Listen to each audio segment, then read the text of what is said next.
আসসালামু আলাইকুম ওয়া রাহমাতুল্লাহি ওয়া বারাকাতুহু।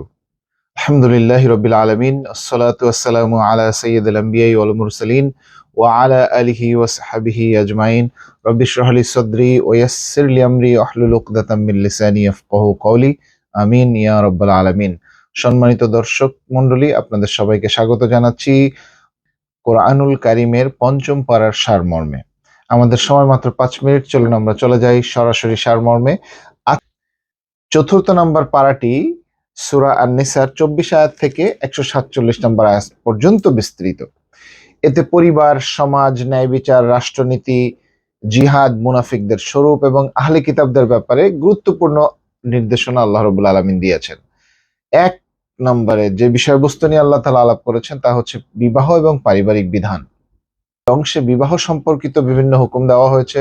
কারা বিবাহের জন্য হালাল, কারা হারাম, মহর, দেনমোহর কত হবে, পরিশোধের গুরুত্ব কি, স্ত্রীর পারস্পরিক অধিকার ও দায়িত্ব, দাম্পত্য কলহ হলে সমাধানের উপায় কি, পদ্ধতি কি, উভয় পক্ষ থেকে সালিশ নিয়োগের কি ধরনের নির্দেশ, ইত্যাদি ইত্যাদি নিয়ে এখানে আলোচনা করা হয়েছে। পুরুষকে বলা হয়েছে কওয়ামুন আলান নিসা, কিন্তু এটা অনেক সময় মানুষ অনেকে ভুল ব্যাখ্যা করে। তারা বলে যে পুরুষদেরকে নারীদের উপরে কর্তৃত্ব দেওয়া হয়েছে। আসলে না, পুরুষদেরকে কওয়ামুন বলা হয়েছে। তারা হচ্ছে পরিবারের ভিত্তি, পরিবারের পিলার হচ্ছে তারা, যাতে করে নারীরা তাদের উপরে লিন করতে পারে।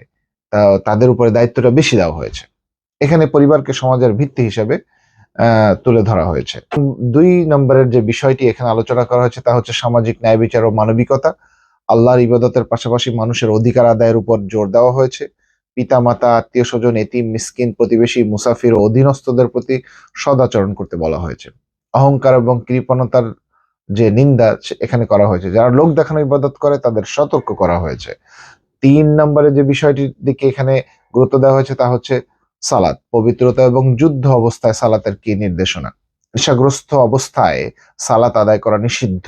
পবিত্রতার বিধান, তাহারাত, তায়াম্মুম এগুলির বিধান, ঈমানদারদের জন্য জান্নাতের সুসংবাদ এবং অবিশ্বাসীদের জন্য শাস্তির সতর্ক বার্তা এখানে রয়েছে।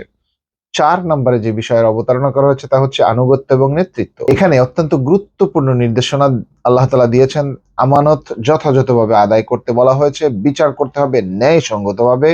আল্লাহ, রসুল এবং উলিল আমর, নেতৃত্বশীল ব্যক্তিবর্গ, এদের আনুগত্যের নির্দেশ দেওয়া হয়েছে। বিরোধ হলে কোরআন এবং সুন্নাহর দিকে ফিরে যাওয়ার নির্দেশ দেওয়া হয়েছে। পঞ্চম যে বিষয়টি আলোচনা করা হয়েছে তা হচ্ছে জিহাদ এবং মুনাফিকদের আচরণ। সতর্কতা, প্রস্তুতির নির্দেশ, আল্লাহর পথে যুদ্ধের ফজিলত, যারা দ্বিমুখী আচরণ করে, মুনাফিক অর্থাৎ তাদের স্বরূপ প্রকাশ করেছেন এবং প্রকৃত মুমিনদের বৈশিষ্ট্য নিয়ে এখানে আলোচনা করা হয়েছে। ৬ নম্বরে যে বিষয়টি আলোচনা করা হয়েছে তা হচ্ছে ভুলক্রমে হত্যা ও কিসাস। ভুলক্রমে হত্যা করলে কাফফারা ও হিদায়াতের যে দিয়াতের বিধান রয়েছে সে ব্যাপারে আলোচনা করা হয়েছে। যুদ্ধ অবস্থায় সালাত সংক্ষিপ্ত করার নিয়ম, সালাতুল খৌফ ব্যাপার এখানে বলা হয়েছে। আল্লাহর পথে দৃঢ় থাকার নির্দেশ দেওয়া হয়েছে। ৭ নম্বর যে বিষয়টি নিয়ে এখানে আলোচনা করা হচ্ছে তা হচ্ছে ন্যায় বিচার ও পক্ষপাতহীনতা, বিশ্বাসঘাতকতা ও মিথ্যা সমর্থনের নিন্দা, বিচার কার্যে আত্মীয়প্রীতি, পক্ষপাতিত্ব নিষিদ্ধ, রসুলের বিরোধিতা, মুমিনদের পথ ছাড়া অন্য পথ অনুসরণের ভয়াবহতা সম্পর্কে বলা হয়েছে। ৮ নম্বর যে বিষয়টি বলা হয়েছে তা হচ্ছে শিরক ও তওবা। শিরক ক্ষমার অযোগ্য, তওবা ছাড়া এটা মাফ হয় না। শয়তানের প্রতারণা সম্পর্কে সতর্ক বার্তা দেওয়া হয়েছে।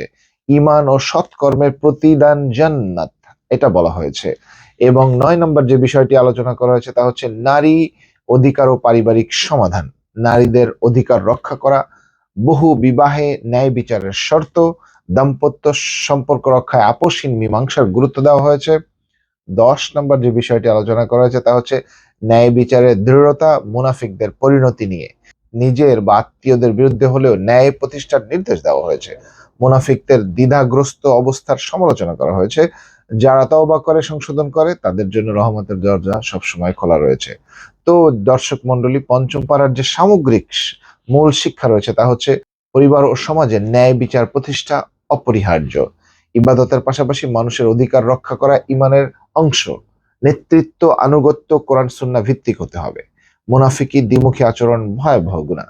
আর নারীর মর্যাদা ও অধিকার ইসলাম অত্যন্ত গুরুত্বের সাথে প্রতিষ্ঠা করেছে। ইনশাআল্লাহ পরবর্তী ভিডিওতে ষষ্ঠ পারার সারমর্ম নিয়ে আসছি। ততক্ষণ পর্যন্ত আল্লাহ রাব্বুল আলামিন আমাদের সবাইকে সুস্থ রাখুন, ভালো রাখুন।